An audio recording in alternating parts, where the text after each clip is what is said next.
Kita setting dulu. Oke, kita mulai. Assalamualaikum warahmatullahi wabarakatuh. Waalaikumsalam warahmatullahi wabarakatuh. Alhamdulillah, wa syukurillah, la haula wala quwata illa billah.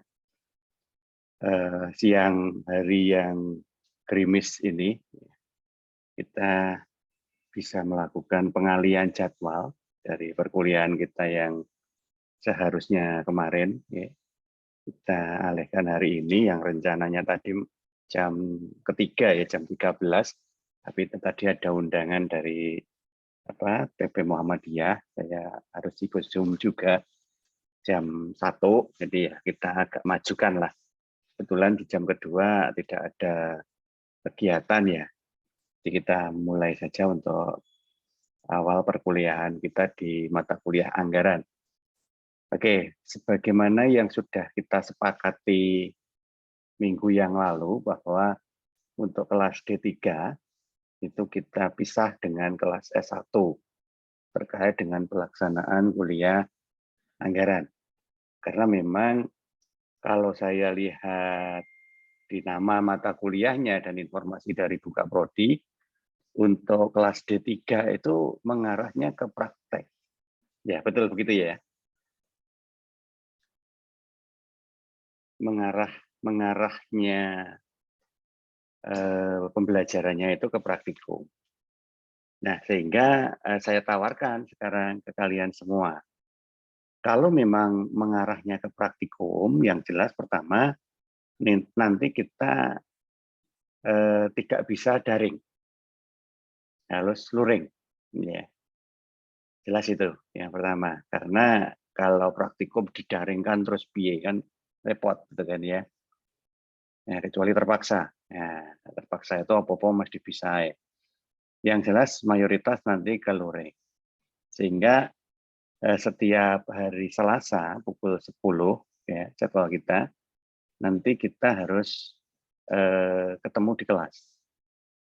Kelasnya mana? Kalau harapan saya sih kita ada di labnya ekonomi ya, di kelas ruang labnya ekonomi. Cuma saya belum tahu apakah di sana digunakan atau tidak. Atau nanti kalau memang digunakan ya kita lihat aja jadwal kita seharusnya itu ada di kelas mana. Ya, jadi nanti ke sana untuk perkuliahannya. Oleh karena itu siang ini kita menyepakati mekanisme perkuliahan. Kalau memang nanti menyepakati ke arah praktek, berarti kita harus luring, ketemuan di kelas, ya, sesuai dengan jam perkuliahan kita. Nah, itu yang pertama. Kemudian yang kedua, karena kalau nanti kita harus menggunakan praktek, berarti nanti kita harus memakai modul. Ya, ada modul. Nah, modulnya itu nanti sudah disediakan sebenarnya di prodi kalian, di D3 akuntansi nanti bisa berhubungan dengan Bu Nurul, ya, terkait dengan modul, kalau memang kita mengarah ke praktek ya. Cuman ya harus beli, ya modulnya harus beli. Nah nanti apa namanya kita nanti mengisi modul itu. Jadi di situ ada case, kemudian nanti saya jelaskan bagaimana mekanisme penyusunan anggarannya, kemudian kalian mengisi modulnya. Oleh karena itu nanti seiring dengan jadwal perkuliahan ya kita harus bisa menyelesaikan semua isian yang ada di modul. Ya, itu yang kedua. Kemudian yang ketiga, karena sifatnya praktek, maka kita tidak banyak membahas teoritisnya. Ya kita fokus kepada case. Nanti di modul case-nya seperti apa, nah nanti kita mengerjakan case-case itu. Jadi seperti itu toh. Nah, ya, mungkin kalau pernah melakukan mata kuliah praktek dengan modul ya mirip-mirip aja. Jadi setiap pertemuan kita hanya say hello, kemudian membahas apa yang harus kita kerjakan di hari itu, kemudian kalian kerjain sampai akhir. Nah, terus begitu. Itu untuk apa namanya praktek.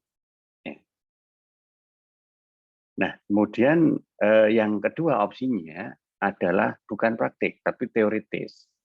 Nah, kalau teoritis ya murni hanya teori aja. Jadi prakteknya memang nggak banyak. Ya, kalaupun ada paling hanya membahas latihan soal gitu, toh. Nggak ada prakteknya.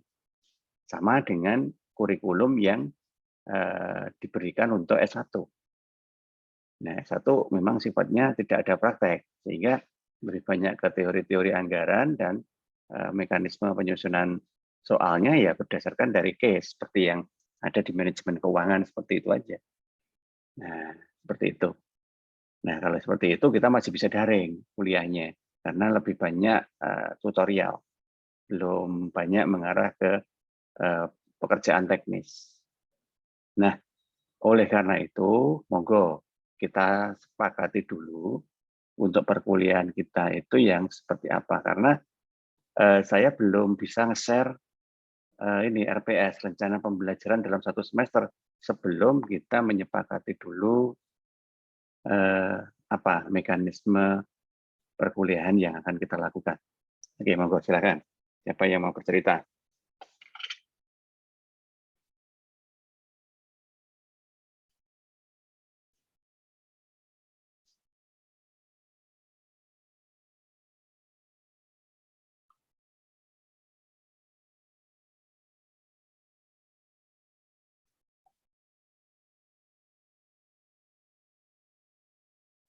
Sudah ada yang meng-unmute speaker?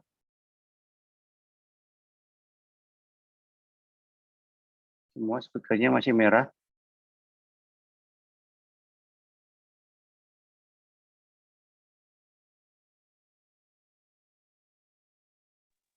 Iya, Pak.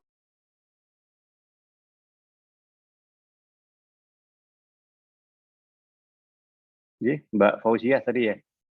Silakan di-unmute speakernya Mbak Fauzia.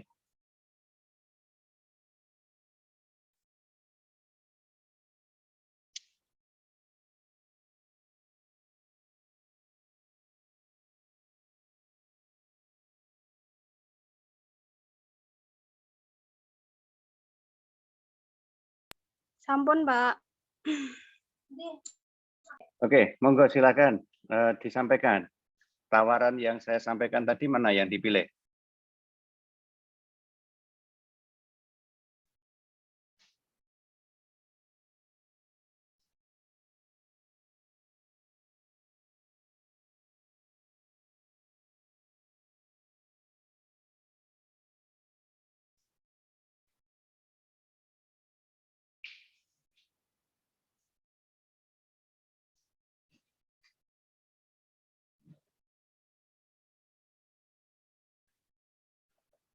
Kok tidak ada yang meng-unmute speaker? Ini saya malah khawatir nih, jangan-jangan tidak langsung bisa mendengar suara saya.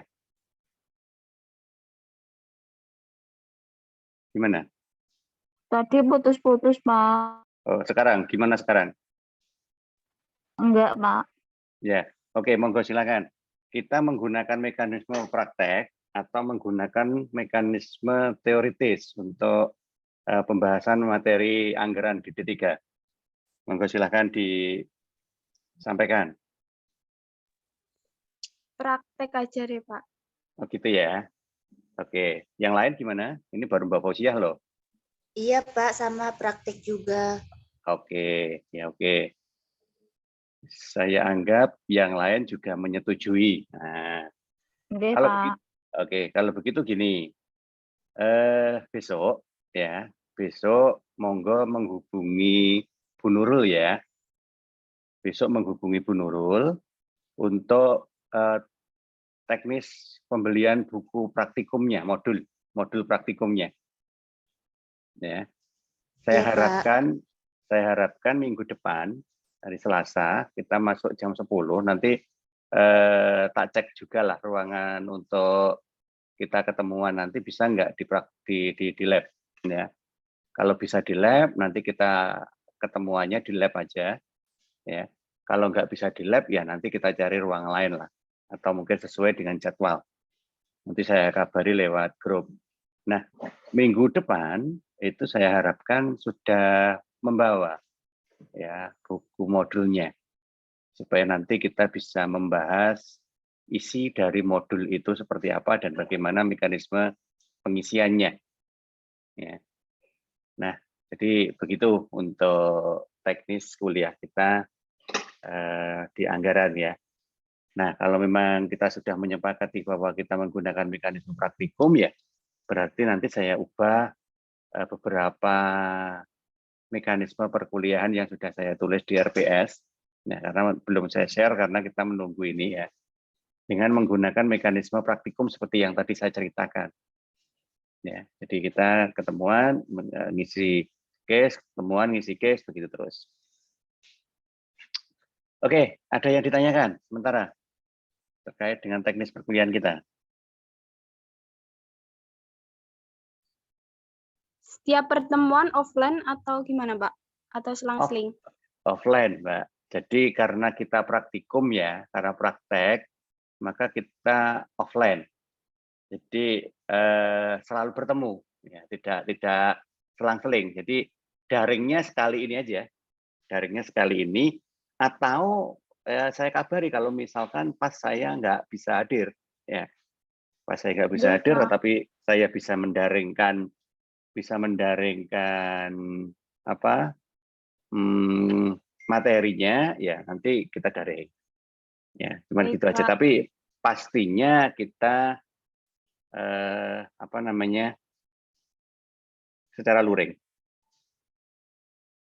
Iya, Pak. Oke, sebentar ya. Kita masuk ke materi kalau begitu. Materi sudah diterima ya di grup. Sudah saya share di grup kelas untuk materinya. Silahkan digunakan untuk menyimak materi kita. Baik, Pak. Oke, sebentar saya tayangkan dulu materi kita hari ini terkait dengan pengantar dulu ya. Oke.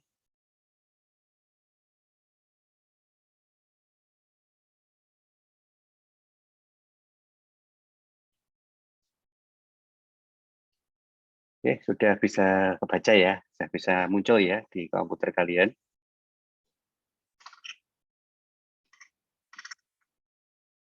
Oke, anggaran. Nah, apa sih itu? Nah, nanti kita akan membahas beberapa aspek ya. Kalau kita bicara tentang anggaran itu, mulai dari pengertian, terus apa manfaat dan tujuannya, kemudian apa faktor-faktor yang mungkin mempengaruhi, ya, sifatnya seperti apa, jenis-jenisnya, kelemahannya, hubungannya dengan manajemen, akuntansi, nah, dan bedanya dengan budgeting, ya, karena antara anggaran dan budgeting itu tidak sama.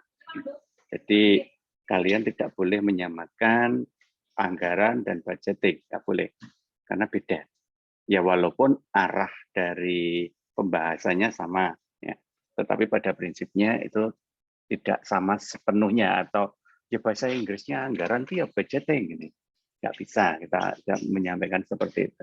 Karena nanti orientasi yang digunakan untuk membahas anggaran dan membahas budgeting itu tidak sama ya. Nah, kalau kita lihat secara teknis, kalau bicara tentang budget, itu merupakan sistematika penyusunan anggaran yang dimiliki oleh seluruh aktivitas usaha di satu lembaga atau satu perusahaan atau satu institusi, ya, dalam satu periode waktu anggaran. Nah, misalkan kita sebut periodisasinya adalah tahunan, gitu ya. Jadi mulai Januari sampai Desember. Nah, di dalam sebuah lembaga, sebuah institusi, ya, itu kan terdiri dari berbagai jenis bagian aktivitas. Anggaplah kita ngomong sebuah manufaktur gitu aja ya, perusahaan manufaktur gitu aja ya. Di sana nanti ada yang namanya bagian produksi, Kemudian di sana juga ada bagian penjualan. Di sana nanti ada bagian gudang. Di sana ada bagian administrasi umum. Nah, seperti itu. Nah, masing-masing bagian itu tadi kan mempunyai aktivitas yang berbeda-beda. Gitu. Nah, karena aktivitasnya berbeda, mestinya program kerjanya itu juga beda. Nah, karena program kerjanya itu beda, tentunya anggarannya juga beda. Nah, masing-masing bagian tadi mempunyai kewenangan untuk membuat program kerja sendiri, sehingga masing-masing bagian juga punya kewenangan untuk menyusun anggaran sendiri. Ya, bagian gudang buat anggaran sendiri untuk aktivitas di gudang. Bagian produksi malah semakin kompleks itu kan, punya anggaran sendiri untuk aktivitas produksi. Pemasaran juga begitu. Administrasi umum apalagi. Nah, masing-masing itu punya anggaran sendiri-sendiri. Nah, yang disebut dengan anggaran itu adalah kegiatan dalam merencanakan program kerja dan nilai yang dibutuhkan untuk mencukupi program kerja tersebut dalam satu bagian masing-masing. Nah, itu disebut dengan anggaran. Nah, kemudian kalau dari masing-masing bagian tadi kemudian mengelompokkan jadi satu. Anggaran gudang, ditambah anggaran produksi, ditambah pemasaran, ditambah administrasi umum, dikelompokkan menjadi satu, itu menjadi anggaran yang dimiliki oleh satu perusahaan. Nah, anggaran yang dimiliki oleh satu perusahaan itulah yang kita sebut dengan nama budget atau budgeter. Nah, jadi begitu ya. Sehingga budgeter merupakan kelompok dari beberapa anggaran yang dimiliki oleh masing-masing bagian. Nah, sedangkan masing-masing bagian punya anggaran sendiri-sendiri. Nah, maka di situ punya yang namanya anggaran kerja. Nah, jadi seperti itu. Oke, jadi tolong itu bisa dipahami bedanya. Sehingga nanti kalau kita bicara budget, berarti kita bicara akumulatif. Ya. Sedangkan kalau kita bicara anggaran, itu kita bicara parsial. Nah, itu pembeda. Nah, sedangkan dalam konteks normalnya, yang namanya anggaran itu nanti dapat kita bedakan dalam 4 unsur. Yang pertama jelas ada rencana program kegiatan. Nah, apa yang mau dilakukan dalam 1 tahun.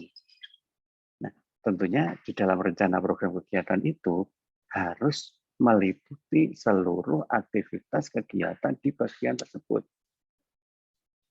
Misalkan bagian produksi. Bagian produksi harus menyusun yang namanya kebutuhan untuk 3 jenis anggaran misalnya. Anggaran bahan baku, anggaran tenaga kerja, dan anggaran overhead. Nah, di situ nanti tersusun di dalam bahan baku itu apa aja yang dilakukan. Mulai dari pembelian, penggudangan, terus penggunaan. Mungkin juga ada transport. Nah, di situ. Yang lain juga begitu. Nah, masing-masing nanti di breakdown lagi menjadi aktivitas kerja. Ya, punya aktivitas kerja apa? Aktivitas kerja apa? Nanti lebih detailnya bisa kita lihat di modul ya.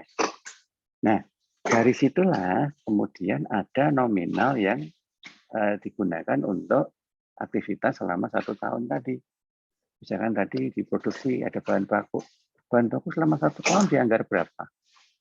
Tenaga kerja, overhead. Nah, berarti masing-masing bagian tadi harus ada satuan mata uang untuk identitas nilai anggarannya.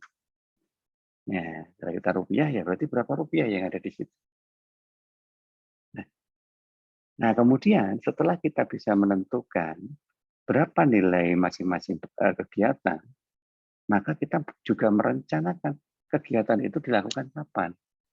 Misalkan bahan baku, pembelian bahan baku itu dilakukan kapan? Setiap bulan kah?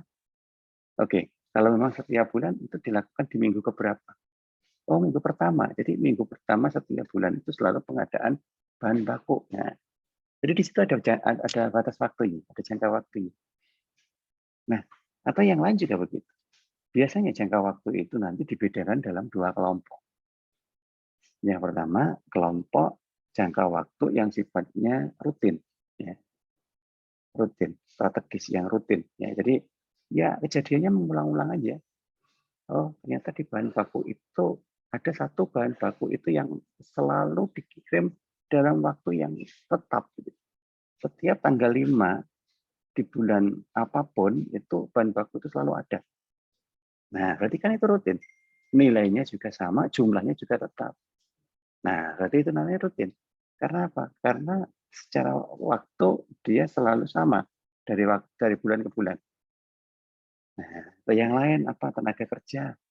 Pasti setiap tanggal berapa gajian atau diberi upah. Nah, di situ berarti kan rutin. Nah, ini berarti kita tinggal menyusun aja berapa kebutuhan satu bulannya dikalikan 12, kan begitu.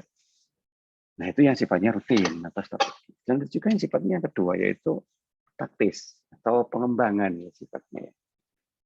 Kalau pengembangan itu sesuatunya itu tidak selalu terjadi. Bisa jadi di bulan pertama itu ada, bulan kedua enggak, bulan ketiga enggak, bulan keempat ada, bulan kelima ada, dan seterusnya begitu. Kemudian enggak. Nah, karena tergantung dari kebutuhan aktivitas dari kondisi taktisnya itu. Nah, tetapi bagaimanapun juga kan kita sudah pernah mengalami proses tersebut 1 tahun yang lalu. Tentunya 1 tahun yang lalu itu bisa kita gunakan untuk menentukan di 1 tahun yang akan datang itu mekanismenya kan hampir semuanya berulang. Ya, hanya beberapa aja yang berubah karena mungkin arah dari kebijakannya berbeda. Nah, tetapi mayoritas kan berulang. Baik itu berulang secara rutin tadi atau berulang dalam kondisi yang taktis. Nah, dari situlah kemudian kita bisa merencanakan apa saja sih sebenarnya yang perlu kita tentukan di dalamnya. Nah, kalau masing-masing bagian nanti sudah mampu untuk menyusun hal-hal itu, ya, maka nanti semua bagian itu mengumpulkan jadi satu. Mengumpulkan jadi satu, dikelompokkan, sehingga kembali menjadi sebuah instrumen budget. Nah ini, kenapa kok kita mengatakan itu budget terlepas dari secara akumulatif? Ya karena sebenarnya yang sedang kita bahas itu adalah sesuatu yang akan kita lakukan satu periode ke depan, yang mana itu berdasarkan aktivitas kita beberapa periode yang lalu. Nah, jadi seperti itu. Sehingga tidak ada sesuatunya itu yang benar-benar sesuatu yang baru gitu ya. Kalaupun ada nggak banyak kok. Mayoritas itu juga mengulang. Nah, sehingga proses budgeting-nya atau budgeting itu adalah sebuah proses yang mampu kita lakukan untuk menghasilkan budget tadi. Nah, sehingga dalam proses budgeting-nya tentunya dibutuhkan orang yang punya experience di masa yang lalu ya, yang kemudian digabung dengan beberapa kebijakan-kebijakan yang pernah terjadi di masa yang lalu, yang kemudian ditambah dengan beberapa perencanaan yang akan kita lakukan di masa yang akan datang. Nah, di situ nanti kita akan mampu merancang secara global dari sisi budgetnya. Nah, sekali lagi, budget akan terbentuk manakala masing-masing bagian itu sudah mampu membuat anggaran. Ya. Kalau kita apa pengertian anggaran? Nah ini ya, anggaran merupakan sebuah rencana kerja organisasi di masa yang akan datang, yang diwujudkan dengan satuan nilai kuantitatif yang disusun secara formal dan sistematis. Nah, jadi seperti itu. Sehingga tidak ada ceritanya bentuk anggaran itu dari tahun ke tahun ganti, gitu ya. Nggak bisa. Atau satu bagian dengan bagian yang lain bentuknya beda. Ya nggak bisa. Ya harus sama. Selama itu dalam satu instrumen budget yang sama, ya bentuknya juga harus sama.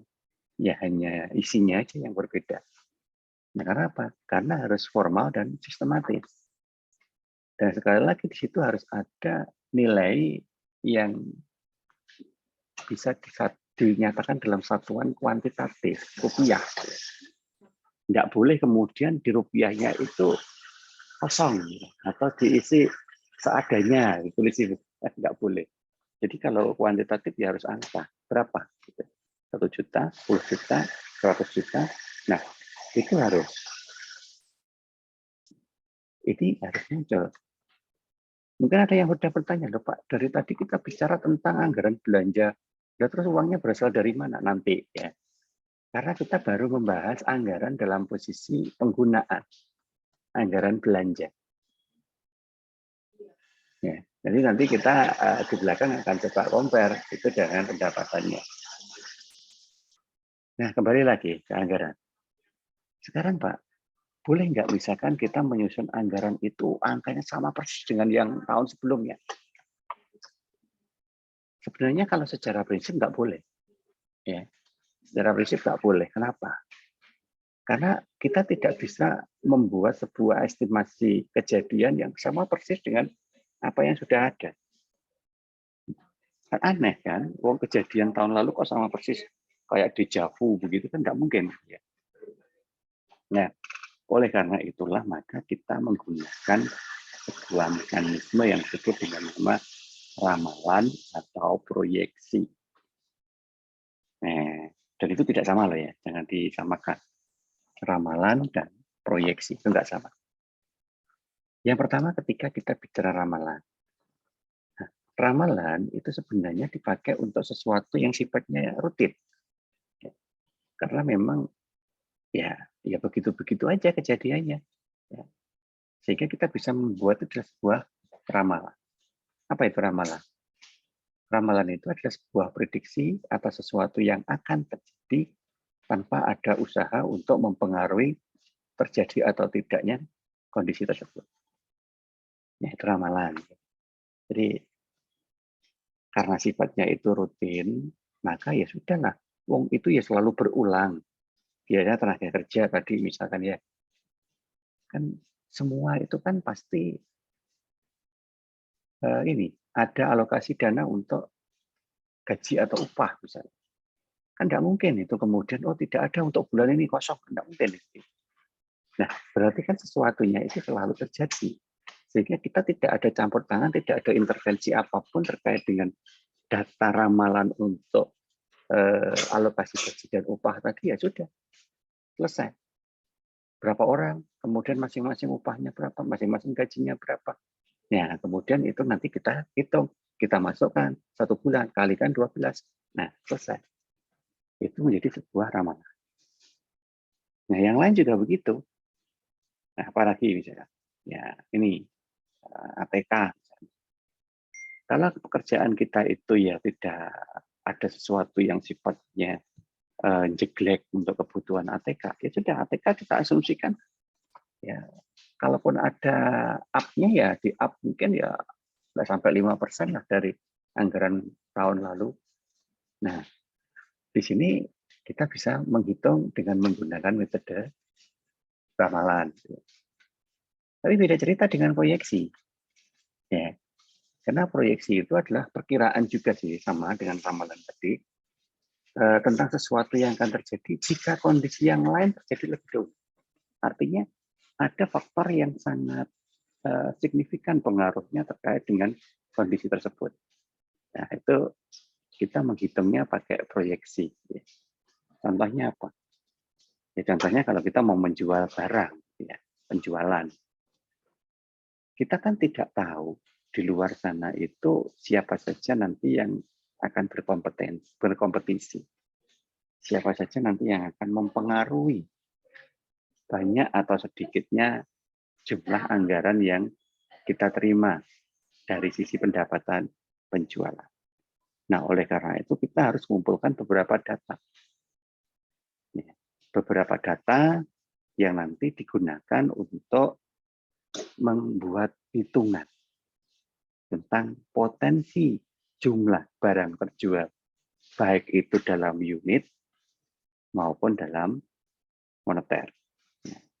Nah, mekanisme yang dipakai untuk menghitung itu namanya adalah mekanisme proyeksi. Jadi jangan sampai salah lah ya.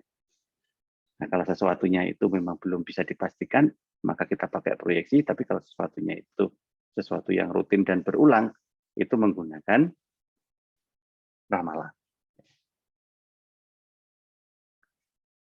Oke, kalau nanti ada yang belum paham atau pengen bertanya, nggak apa-apa ya menyela ya. Boleh menyela. Tapi mohon maaf, nggak usah resen, karena kayaknya di sini saya nggak bisa melihat resen. Langsung unmute speaker aja. Nah, sekarang untuk apa sih kita harus menyusun anggaran?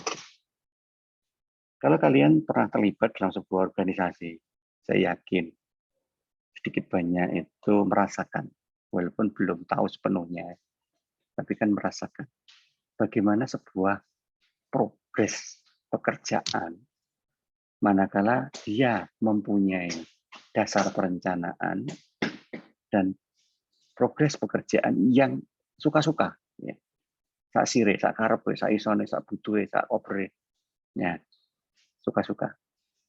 Tentunya kan yang membedakan adalah di aspek ini apa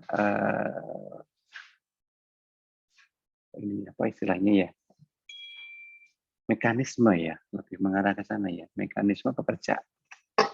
Kalau memang ada perencanaan, ya, ada perencanaan, tentunya mudah. Karena apa? Kita semua tahu bahwa yang akan kita lakukan itu apa saja. Nah, itu kalau program. Tetapi kalau masalahnya ada di kebutuhan dananya, jika ada perencanaan, tentunya kita ngerti bahwa setiap kegiatan itu punya nilai anggaran berapa. Kalau sudah ada perencanaan yang berbasis nilai anggarannya, tentunya mudah karena kita bisa berpikir bahwa setiap kegiatan itu nanti mempunyai progres yang pasti. Nah, itu kalau di sisi perencanaan. Yang kedua, tentunya untuk berkoordinasi. Segala sesuatu yang sudah jelas orientasinya, itu kan mempunyai cara berpikir yang sama untuk capaiannya. Sehingga ketika yang satu itu berkomunikasi dengan yang lain dalam organisasi yang sama, tentunya lebih mudah untuk dipahami. Karena kita berada di tempat yang sama dan mempunyai orientasi yang sama. Nah, sehingga yang paling perlu kita pertimbangkan adalah kecukupan. Kalau kita posisikan pemahaman ini di dalam sebuah anggaran dana, maka ya kita pikirkan hanya cukup atau tidak nilai anggaran sebesar itu untuk kegiatan yang kita rencanakan. Ya kalau kurang gimana? Ya alternatifnya harus dibuat gitu ya. Apa perlu ditambah anggarannya untuk pengajuan peninjauan kembali anggaran, atau kita pecah kegiatan kita menjadi beberapa tahap. Ya mungkin jumlah anggaran yang kita terima hanya cukup untuk 2 dari 4 tahap yang seharusnya kita lakukan. Ya sudah, berarti periode ini kita hanya menjalani 2 tahap aja. Ya, tahap ketiga dan keempat nanti kita bebankan di anggaran periode berikutnya. Nah, dari mana kita semua bisa menyepakati itu? Ya dari berkoordinasi. Karena dengan berkoordinasi itu otomatis nanti kita mempunyai keseragaman tujuan dan memudahkan kita untuk melakukan aktivitas kita. Nah, kemudian tujuan yang berikutnya adalah untuk memberi motivasi. Ya. Saya yakin di kalian yang memang pernah berbicara dan menggunakan sebuah anggaran dalam kegiatannya, itu jauh lebih tenang, jauh lebih senang, jauh lebih semangat manakala jumlah yang kita miliki itu berlimpah. Lebih-lebih lah ya, turah-turah. Wah, perlu tinggal ini anggarannya sama ini, wah senang sih, bisa lebih fleksibel menyusun kegiatannya, lebih luas, lebih leluasa kita mau membuat programnya. Nah, seperti itu, motivasi. Karena segala sesuatu yang didukung penuh itu tentunya motivasinya juga akan kuat. Beda cerita dengan sebaliknya, ya. Kalau segala sesuatunya itu pas-pasan ya, kita harus berpikir ulang loh. Anggarannya aja cuma segitu kok mau gini, mau gitu. Sopo nanti si nombok ilek kurang. Nah, akhirnya kan motivasinya beda. Nah, karena ini di bawah batas yang lebih kaku, lebih kencang. Yang satunya itu diberi kelonggaran. Nah, sehingga di sini nanti akan mempengaruhi bagaimana cara mereka beraktivitas. Sampai di sini kita belum bicara terkait mana yang baik, mana yang nggak baik. Belum. Kita belum berpikir seperti itu. Kita hanya berbicara terkait dengan mekanisme aja. Baik dan tidak itu urusan nanti. Ya. Sepenting kita paham dulu bahwa mekanisme yang ada seperti itu. Dan yang terakhir adalah untuk pengendalian. Nah, ini tentunya di level pimpinannya. Siapa koordinatornya? Nah, maka dia harus bertanggung jawab untuk memastikan anggarannya itu ada, anggaran itu bisa digunakan, dan cukup. Nah, di situ. Cukup. Nah, tentunya itu sesuatu yang sangat kontradiktif kadang ya. Nah, oleh karena itu maka ya style kita dalam mengelola itu sangat menentukan bagaimana kita memperlakukan nilai anggaran yang kita miliki atau yang dibebankan ke kita. Nah, jangan sampai terjadi sebuah penggunaan yang over capacity. Anggaran itu harusnya bertahan sampai Desember dari Januari gitu ya. Ternyata kok sampai di bulan Juli pertengahan tahun udah menipis gitu ya. Udah menipis. Padahal program-program kegiatannya itu sebenarnya masih banyak yang harus kita lakukan di setengah tahun atau semester kedua dari tahun itu. Nah, kalau begitu nanti gimana? Apakah kita tidak usah ngapa-ngapain aja? Wes apa istirahat, libur menurut. Ya enggak begitu juga kan, enggak boleh. Makanya kita harus mencoba memprediksikan bagaimana aktivitas yang ada supaya anggaran itu nanti nyampe minimal ya hampir di akhir tahun lah. Nah, itu jangan sampai kehabisan di tengah tahun. Nah, ini yang memang tidak boleh. Jadi harus ada pengendali.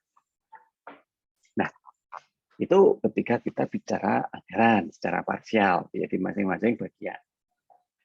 Nah, kalau misalkan kita bicara yang lebih tinggi lagi ya di ranahnya budget, maka bagaimana aktivitasnya? Ya, pertama ya harus kita pahami dulu apakah kegunaan budget dan anggaran itu sama. Yang jelas beda gitu ya. Karena kita bicara budget dalam posisi yang lebih luas.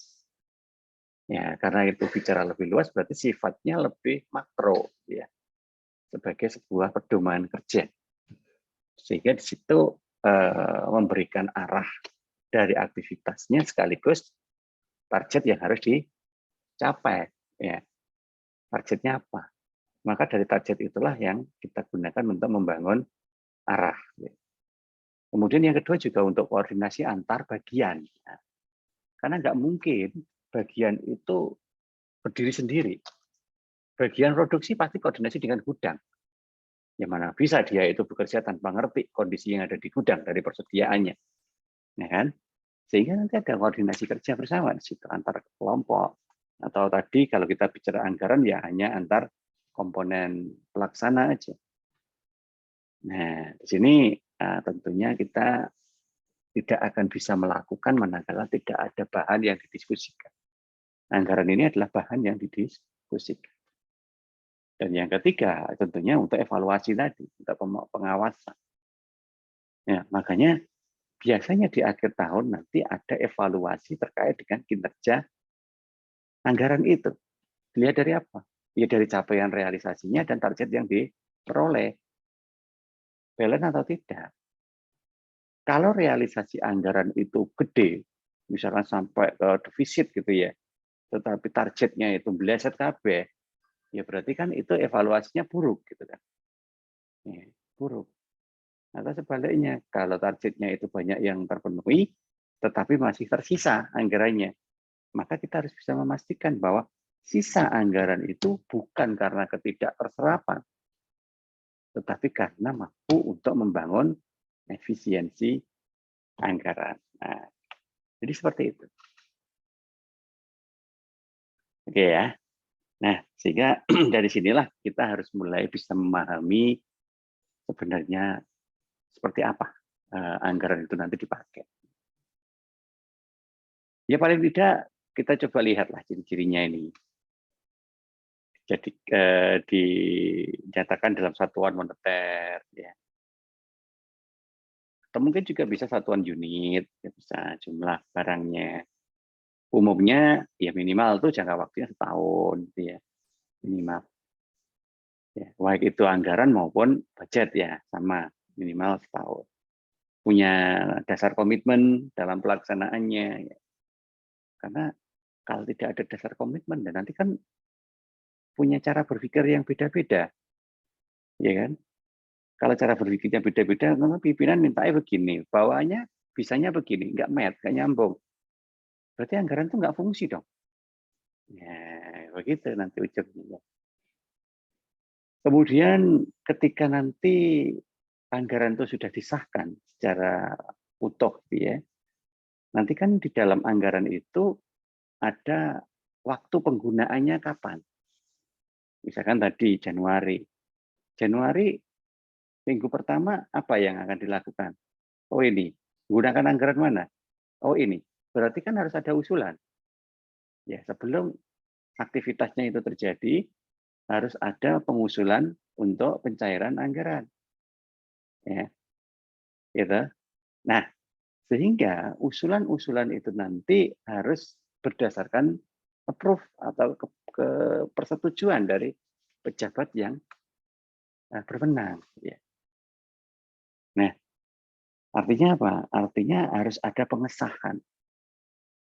Baik itu secara anggaran per bagiannya atau budget secara akumulatif. Itu harus ada pihak yang mengesahkan. Pihak yang mengesahkan tentunya adalah pejabat yang lebih tinggi dari yang membuat. Ya.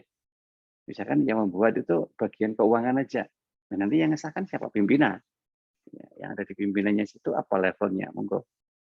Dan setelah disahkan itu nggak boleh kemudian maunya diubah. Sorry ya, di MPNK lali ya. Gue tak ganti ini yo. Di MPNK share kurang ngono, tapi nyatanya saya kondisinya berubah ya. Belok ya. Nah, nggak bisa. Nggak bisa berubah semaunya. Kalaupun mau berubah itu harus melalui mekanisme peninjauan ulang anggaran itu. Minimal peninjauan ulang itu 3 bulan anggaran berjalan. Ya, baru boleh. Tapi rata-rata biasanya peninjauan ulang anggaran itu setelah anggaran berjalan setengah tahun, 6 bulan. 6 bulan ada peninjauan kembali. Nah, nanti kita kalau memang ada beberapa yang perlu direvisi, ya saat revisinya seperti itu. Ya. Tidak boleh pada saat dibutuhkan kegiatannya terus direvisi, karena memang nggak sesuai, nggak bisa. Ya. Jadi karena perubahan itu hanya diizinkan ketika ada sebab khusus, maka sebab khusus itu pun mengubahnya harus di waktu tertentu juga, nggak bisa semaunya. Ya, itu pun harus ada dasar analisisnya. Kenapa kok harus berubah? Kalau memang secara analisis itu masih bisa tanpa ada perubahan, ya sudah, nggak usah diubah anggarannya. Oke. Kemudian faktor apa yang nanti bisa mempengaruhi? Yang pertama, jelas pasar. Ya. Pasar itu adalah kondisi di mana kita nanti akan berencana menghasilkan keuntungan atau pendapatan. Pasar itu lebih dominan dipengaruhi oleh 2 faktor, yaitu faktor yang stabil dan faktor yang tidak stabil. Nah, kalau faktornya stabil itu artinya kondisi lingkungan dalam kondisi baik-baik saja. Semua hal yang kita proyeksikan maupun yang ada di peramalan itu banyak benarnya. Ya. Asumsi-asumsi yang kita gunakan untuk membangun itu semua banyak yang terpenuhi. Maka kita masuk dalam kondisi pasar stabil. Sehingga potensi antara anggaran dengan realisasinya itu tidak terlalu jauh deviasinya. Nah, itu kalau kondisi pasar stabil. Tapi kebalikannya, ketika pasarnya tidak stabil, ya segala sesuatunya nggak sama dengan yang kita rencanakan. Sehingga kalau misal nanti terjadi perubahan, ya wajar, gitu ya, karena kondisinya memang tidak stabil. Tetapi ya itu tadi, harus sesuai dengan ketentuan yang berlaku. Kemudian yang kedua adalah posisi ketika bersaing. Yang namanya bersaing itu kan nggak boleh berhenti, ya terus. Sekali memang kita sudah berencana bersaing, maka seterusnya ya kita berada di zona persaingan itu. Nggak pernah berada di zona nyaman. Bahkan kenyamanannya itu hanya diperoleh ketika kita sedang bersaing. Gitu. Nah, seperti itu. Nah, kalau memang tingkat persaingannya itu ketat, ya mau tidak mau kan kita harus punya spare anggaran lebih. Ya, misalkan masuk di kelompok anggaran cadangan, misalkan begitu. Nah, kenapa? Ya karena ada beberapa kebutuhan-kebutuhan yang tidak terencana, yang tidak teranggarkan. Dan itu kadang tidak sedikit loh, banyak. Karena ketika bersaing itu, segala sesuatunya itu cepat berubah. Nah, termasuk juga dari sisi harga produk. Ya. Tapi ya tergantung dari produk yang kita buat juga. Apakah produk yang kita buat itu masuk kategori produk yang mudah berubah harganya, atau disebut dengan nama produk elastis, ya, atau produk yang inelastis, ya. Inelastis itu produknya itu tidak terlalu signifikan terkait dengan perubahan keadaan ekonomi, ya, sehingga tidak banyak mempengaruhi harga jual. Ya, misalkan gini, kan tidak ada pengaruhnya toh kenaikan harga minyak goreng yang langka di pasar dengan dengan harga kompor gas misalkan. Nah, kan tidak ada pengaruhnya. Kenapa? Karena minyak goreng tadi masuk kondisi yang produk elastis. Dia bisa berubah setiap saat karena memang dia masuk sembako, 9 kebutuhan pokok. Tapi kalau kompor gas, ya bukan gitu ya. Kompor gas kan hanya alat, dia sifatnya inelastis. Mau minyak goreng naik setinggi apapun ya atau semurah apapun, yang namanya harga kompor gas ya segitu-gitu terus gitu. Ya, segitu-gitu terus, nggak ada pengaruh. Nah, karena satunya itu masuk kategori yang elastis, yang satunya ini elastis. Sehingga mungkin ketika kita merencanakan untuk pembelian minyak goreng, kalau misalkan minyak goreng itu masuk kategori bahan baku kita ya itu bisa aja nanti terjadi perubahan dasar proyeksi. Tetapi kalau di situ kita juga sedang merencanakan untuk pembelian kompor gas, ya mungkin tidak perlu kita sentuh gitu ya, karena dia tidak ngaruh. Nah, itu untuk memenuhi kebutuhan data dan informasi. Ya. Nah, tentunya kita harus selalu mengumpulkan data dan informasi itu supaya setiap kali nanti akan melakukan pengambilan keputusan itu ada dasar yang jelas. Gitu. Datanya jelas, sumbernya itu valid, informasinya itu bisa diterima, dan mencerminkan keadaan ekonomi secara umum. Nah, itu beberapa faktor, sehingga kalau terjadi suatu perubahan, dan itu memang bagian dari faktor yang mempengaruhi itu, yang menyebabkan, ya sudah, nggak usah terlalu banyak berdebat di situ. Ya lebih baik, nah, kita coba cari solusi, supaya nanti tidak sampai mengganggu kinerja dari budgetnya itu sendiri. Nah, kemudian kalau faktor-faktor itu kita coba kelompokkan,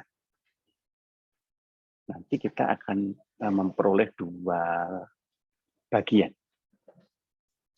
dari kelompok yang nanti bisa mempengaruhi penyusunan budget itu. Yang pertama adalah faktor internal. Jadi memang faktor yang berasal dari dalam perusahaan itu sendiri. Misalkan data yang dimiliki, informasi yang bisa diakses, pengalaman yang telah dilalui. Ya.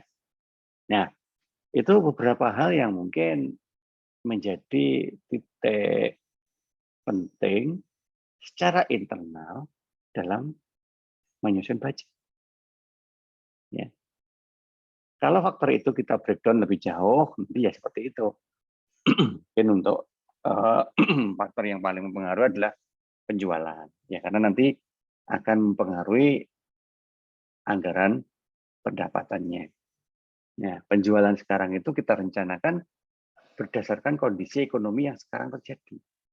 Kalau kita bisa mengatakan kondisi ekonomi sekarang itu ada peningkatan dibanding kondisi tahun lalu, maka kita cari peningkatannya berapa persen. Nah, lihat aja pertumbuhan ekonomi. Katakanlah pertumbuhan ekonominya 5%. Ya berarti anggarannya kita harus up sebanyak 5% dari tahun yang lalu. Nah, jadi seperti itu. Ya. Kemudian kebijakan perusahaan. Ya.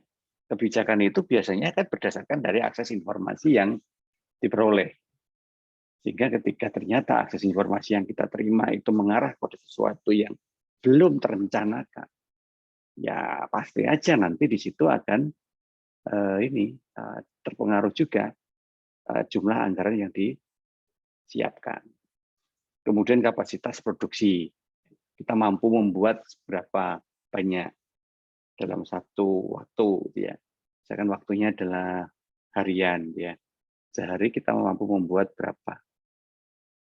Sehari itu pula berarti kita harus menyediakan anggaran berapa. Nah, harus tercover. Jangan sampai aktivitas sehari itu di backup oleh anggaran dari beberapa hari, gitu ya.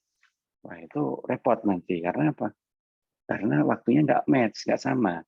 Kalau memang begitu ya harus kita kelompokkan. Kalau per harinya itu nggak mampu ya kita buat mingguan. Mingguan nggak mampu ya bulanan. Jadi begitu. Tenaga kerja, modal kerja, fasilitas, atau kebijakan-kebijakan yang ada. Nah, itu semua adalah beberapa elemen, faktor yang bisa jadi menentukan bagaimana cara sebuah organisasi itu dalam menyusun anggaran. Tetapi ingat, kita tidak hanya ada di dalam usaha itu sendirian, ya, secara internal, tapi ada juga yang eksternal. Sehingga nanti kita juga harus sadari ada faktor-faktor di luar sana yang sangat berpotensi untuk menyebabkan terjadinya perubahan dalam penyusunan budget. Data, informasi, pengalaman yang berasal dari luar seperti ya keadaan persaingannya seperti apa. Kalau kita melihat dari informasi yang disampaikan oleh Menteri Keuangan, Menteri Perdagangan, ya. Kalau Menteri Perdagangan ironis ya malah nih ya, langkanya minyak goreng itu gara-gara minyak gorengnya subsidi dijual ke luar negeri. Malah di dalam negeri kekurangan. Karena apa? Salah estimasi. Ya, seperti itu. Ya, otomatis kan kemudian nanti tingkat persaingannya menjadi ketat. Kenapa? Karena banyak orang yang berlomba-lomba untuk memenuhi kekurangan itu.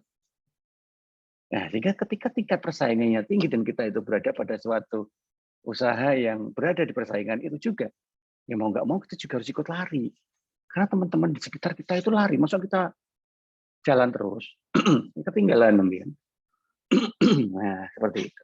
Jadi kan membutuhkan sumber anggaran yang lebih gede lagi. Pertumbuhan penduduk. Nah, bagaimana ini? Ya karena penduduk itu adalah customer. Kalau penduduknya itu padat, berarti kan kemungkinan untuk membelinya semakin besar. Penghasilan juga begitu. Semakin penghasilannya itu tinggi, maka potensi untuk membeli juga semakin banyak. Atau dalam menentukan segmentasi misalnya. Produk yang kita buat itu lebih mengarah ke segmen penduduk yang penghasilannya berapa. Berarti kita jual kemana nanti penduduk yang mempunyai tingkat penghasilan segitu. Supaya tidak salah segmen. Ya. Penyebaran penduduknya juga. Semakin penduduknya itu padat, potensi pembelian juga semakin besar. Sehingga di kota itu ya, jarak antara satu toko dengan toko yang lain mungkin sangat dekat sekali. Ya, tapi kalau di desa itu bisa berjauhan gitu loh ya. Ya, seperti itu. Karena apa? Walaupun dekat di kota karena konsumennya itu banyak ya semua toko itu ya kebeli. Ya, seperti itu. Agama. Nah, agama juga karena ini berdasarkan dari faktor keyakinan masing-masing. Ya, karena seseorang itu sebenarnya bertindak lebih banyak dipengaruhi oleh keyakinan. Nah, seperti itu. Kebijakan pemerintah, ekonomi nasional dan internasional ya. seperti tadi. Jadi segala sesuatunya nanti sangat berperan ketika nanti kita harus membijaki terkait dengan seperti apa yang harus kita lakukan. Nah, itu semua adalah eksternal. Artinya apa? Kalau tidak kita cari ya nggak tahu. Gitu ya. Nah oleh karena itu maka kita harus kumpulkan informasi itu. Tetapi Pak itu semua kan tidak bisa berkonotasi langsung ke satuan angka. Iya, tidak. Informasi ini hanya dipakai sebagai sebuah kebijakan. Tidak bisa kemudian penyebaran penduduk itu ada relevansinya dengan nilai angka anggaran, ya nggak bisa. Ya kita sendiri nanti yang menentukan.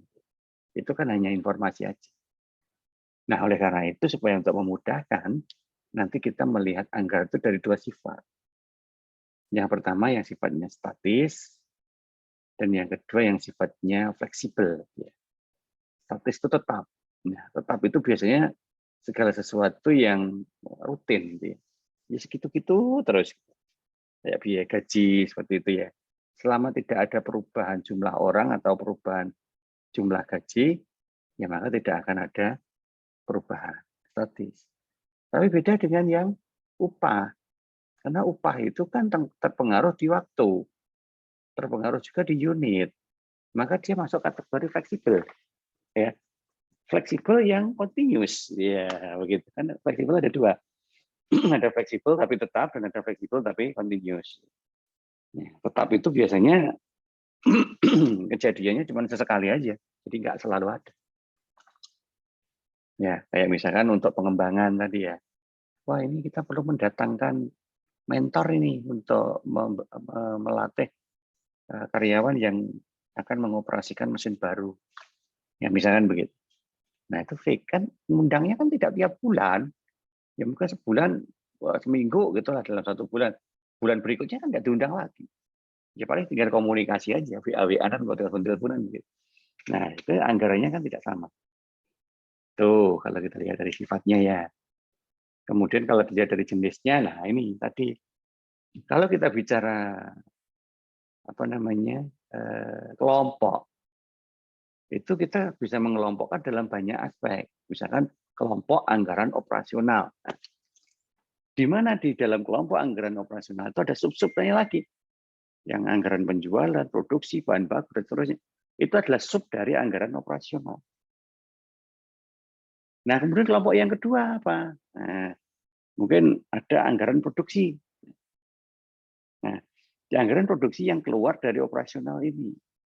Nah, mungkin ada lagi. Atau mungkin anggaran apa? Anggaran di pemasaran. Anggaran administrasi kantor. Nah, ada sendiri-sendiri.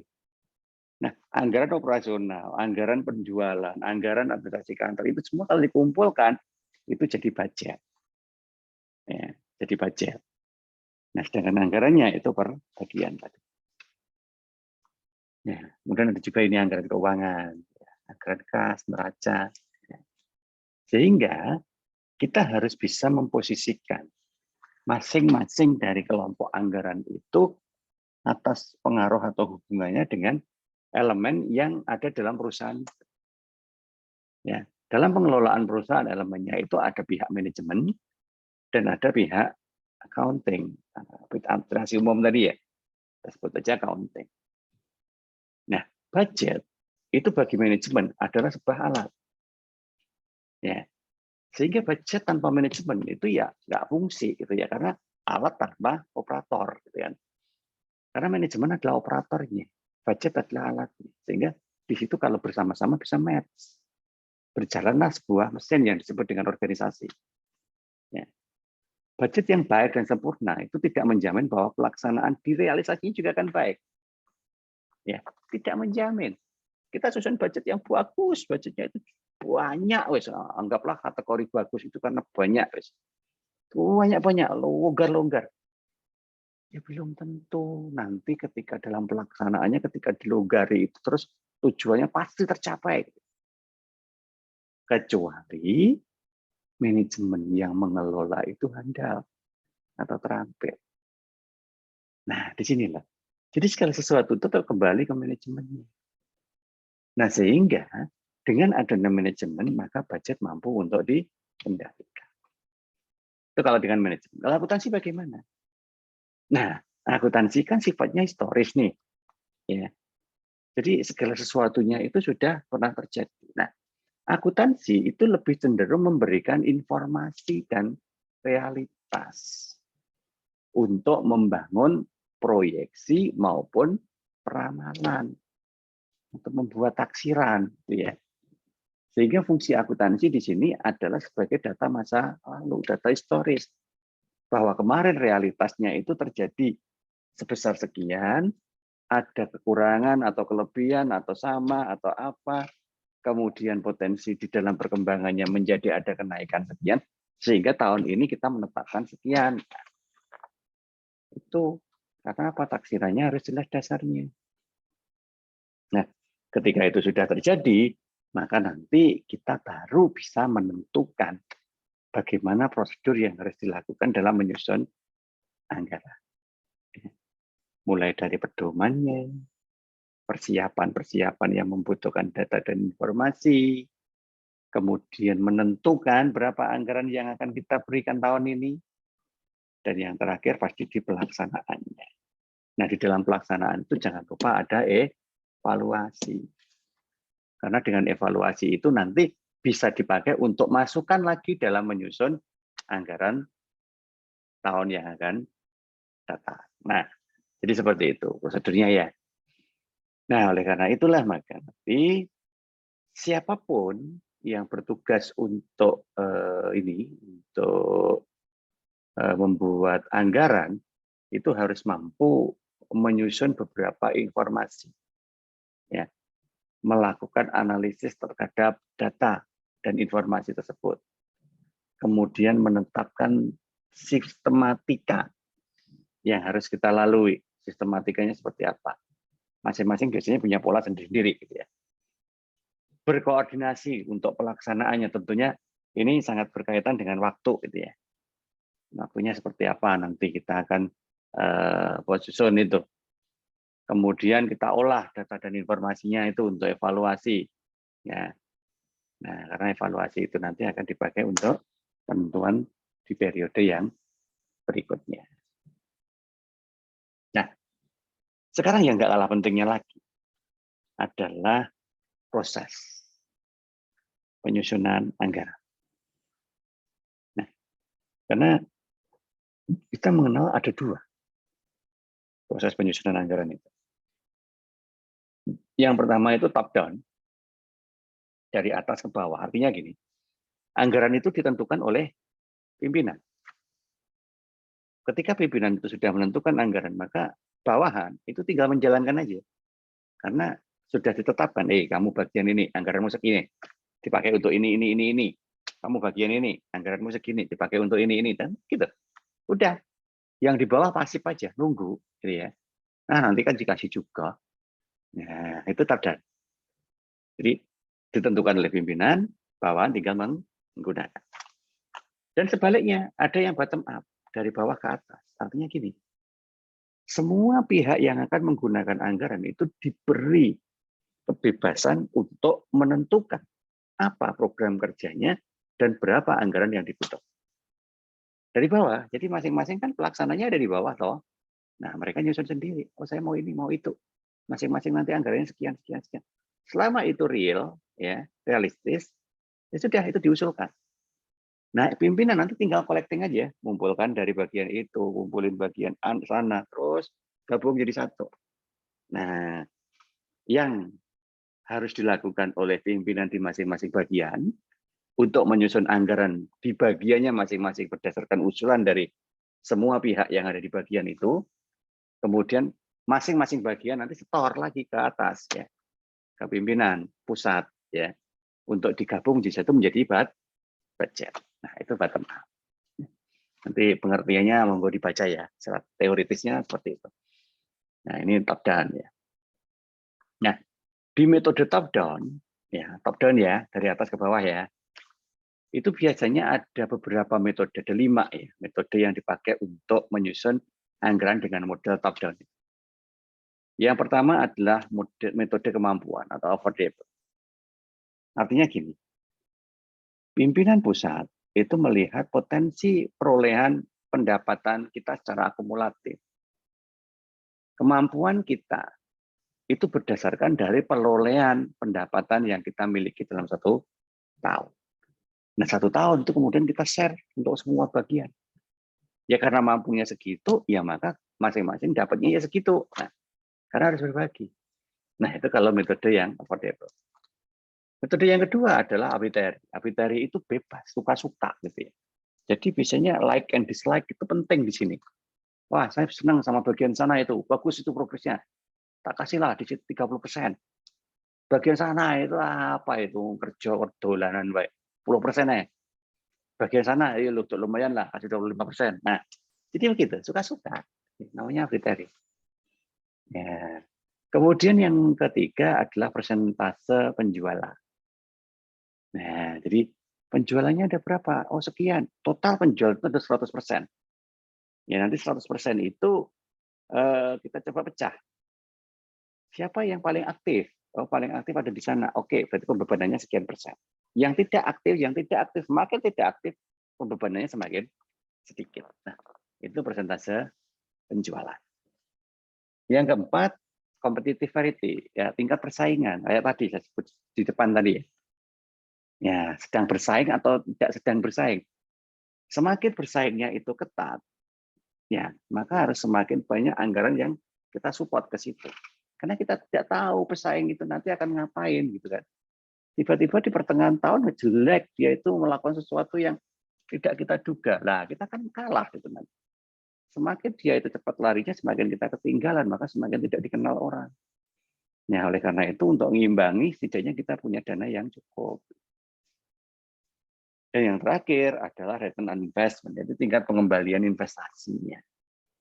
Ya, yaitu ketika kita nanti akan menyusun anggaran berdasarkan target kita terkait dengan keuntungan. Ya, karena target kita itu naik 5% katakanlah, maka anggaran itu nanti kita kita naikkan sebanyak 5%.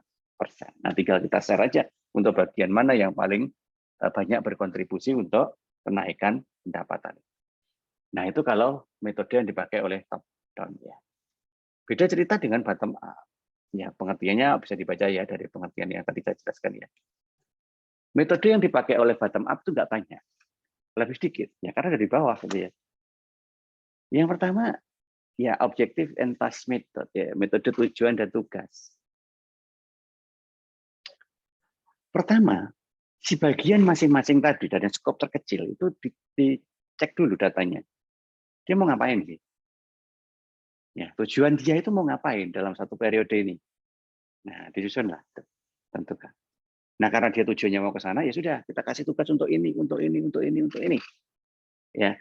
Nah, tugas demi tugas itu ada komponen biayanya. Maka komponen biaya di masing-masing penugasan itu menjadi usulan anggaran dari bottom. Ya, dari bawah. Oh, saya nanti akan ini, masing-masing nanti sekian. Nah, ini. Nah, begitu. Itu tasnya ya, tugasnya. Nah, tugas itu nanti dicocokkan. Kamu itu bagian apa sih? Produksi. Nah, oke, kalau bagian produksi berarti kamu kalau melakukan seperti itu masih sinkron dengan bagiannya. Kalau nggak sinkron ya jangan gitu ya, tolak. Kemudian yang kedua adalah metode pengembalian berkala.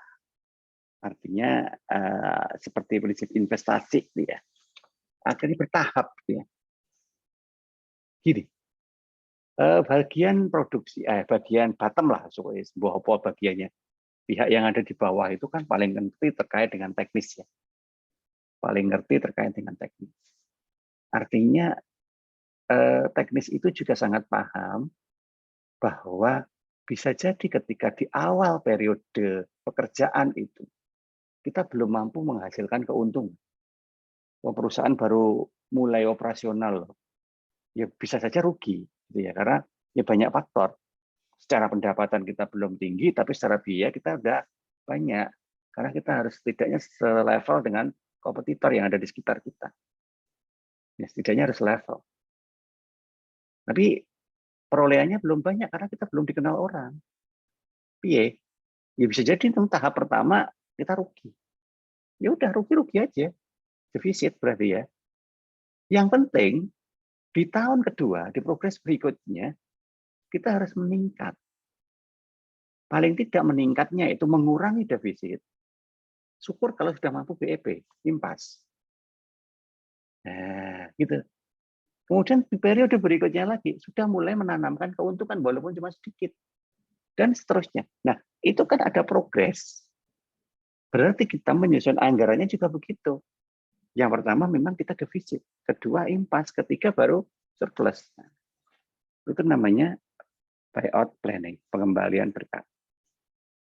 Dan yang terakhir, yang ketiga adalah quantitative model, yaitu menggunakan perhitungan statistik dengan menggunakan rumus regresi. Artinya kita mencoba mencari faktor apa sih sebenarnya yang nanti mempengaruhi. Ya. Tapi karena ini lebih banyak dipakai untuk analisis, ya, jadi tidak banyak dipakai ketika menyusun. Ini hanya digunakan untuk analisis saja. Kalau yang dipakai untuk menyusun ya objective and test sama payout planning aja. Nah, di situ kalau kita bicara tentang bottom up. Nah, kemudian finally kita harus paham bahwa sebaik-baiknya anggaran itu pasti ada kelemahannya. Ya. Sehingga kita tidak berpikir bahwa setelah dianggarkan itu pasti semuanya baik-baik saja. Oh, belum tentu. Ya, ingat, ketika kita menganggarkan itu dasarnya apa? Ya ketidakpastian. Oh, kita nggak ngerti kok yang akan terjadi apa. Semuanya di situ taksiran toh. Namanya juga taksiran kan ya kadang benar, kadang salah kan begitu. Nah, yang penting ada dasarnya. Nah, kemudian yang kedua di situ nanti ada relevansi dengan waktu, ya. Karena di sisi waktu ini kita tidak bisa memperkirakan karena kita hanya bisa menghitung waktu, tetapi tidak bisa mengendalikan waktu. Yang bisa kita kendalikan hanya bagaimana kita mengelolanya saja. Nah, sehingga bisa jadi ketika kita merencanakan itu terjadi di awal, ternyata yang terjadi beneran terjadinya itu di akhir.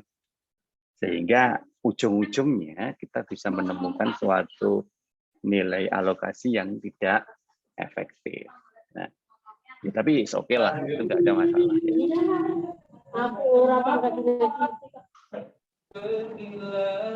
Ya. Kemana? Nggak mau.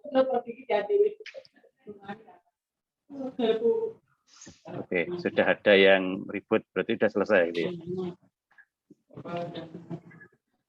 Oke, monggo. Kalau ada pertanyaan. Ambol, kami kono ki.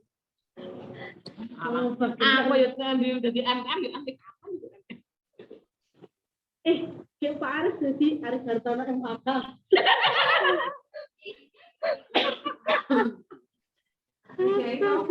Ya, oh, apa undangan kok kayak arisan korban FM.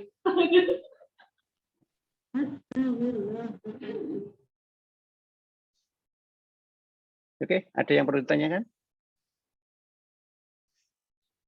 Belum, Mbak. Belum ya? Iya, oke deh. Oke, baik kalau begitu. Untuk pertemuan hari ini kita cukupkan sampai di sini ya. Minggu depan ya kita karena sudah sepakat menggunakan modul, maka nanti coba segera koordinasi dengan Bu Nurul ya terkait dengan modulnya.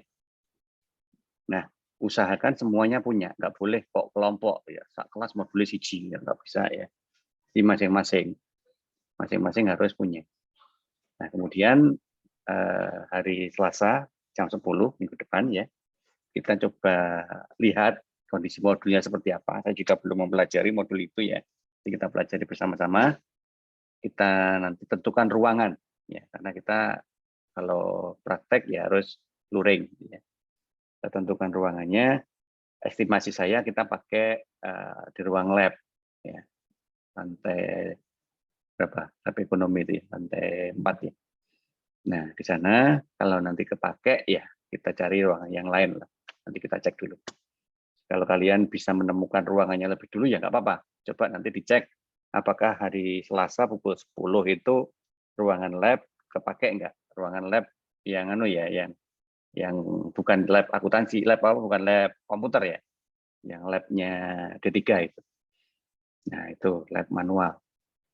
Coba dicek kalau memang sudah pasti kosong, nanti kita di sana saya tolong dikabari. Kalau enggak ya coba dicarikan ruangan untuk hari Selasa jam kedua. Oke, mungkin begitu yang bisa kita bahas pada siang hari ini. Saya harap semua sudah absen ya. Ini yang hadir tinggal 8 orang ya. Sehingga absennya mestinya ya tidak lebih dari 10 orang. Oke, baik, kita cukupkan sampai di sini. Terima kasih untuk semuanya. Insya Allah kita ketemu lagi minggu depan di praktek akuntansi di lab. Kita akhiri, Assalamualaikum warahmatullahi wabarakatuh. Waalaikumsalam warahmatullahi wabarakatuh.